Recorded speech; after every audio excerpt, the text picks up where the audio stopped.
Well, to matters further afield now, and couples living in China have been told they can now have up to 3 children. It's the second time in 6 years that restrictions on the number of kids Chinese couples can have has been eased. Before 2016, they were only allowed to have 1 child. Birth rates have been steadily declining, but experts say they don't expect this move to result in a baby boom. I spoke to the BBC's media analyst for China, Kerry Allen, earlier and asked why they've decided to change the rules now. Well, because China's population is very much on the way towards shrinking. Earlier this month, we had a situation where the census data was released and China reported the slowest birth rate in decades, to the extent that next year it's expected that China's population is actually going to slow down.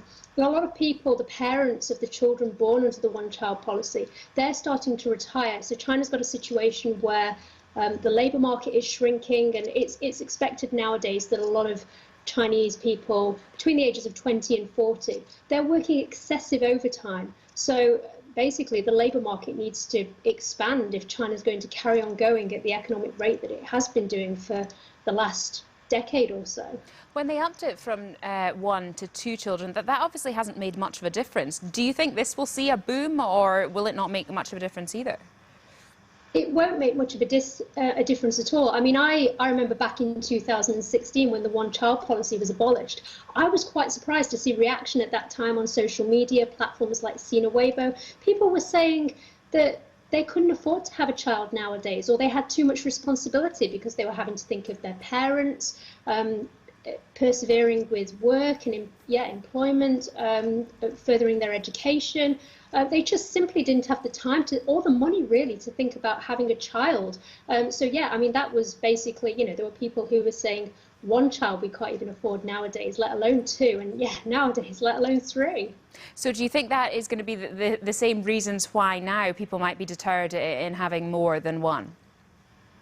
Yeah, there are a few reasons as well. I mean, one of the consequences of the one-child policy is that there was a lot of femicide. So there are millions more men than women in the country. So a lot of young Chinese men kind of expect that they might never meet a partner in this lifetime. So yeah, they're not necessarily going to get married. And then young Chinese women, they're particularly now kind of, a lot of urban young women, they're kind of thinking about employment. It's just not a focus anymore. They're not, I mean, we look at decades past, it was very much the case that Chinese people would get married as soon as possible and set up a family. But nowadays there's this almost lonely economy of like a lot of young Chinese having more money than ever before, being able to do a lot more by themselves. They're able to travel, whereas their parents weren't able to. So yeah, having a child and settling down is no longer a priority or anything that people are kind of thinking in the near future that they want to do.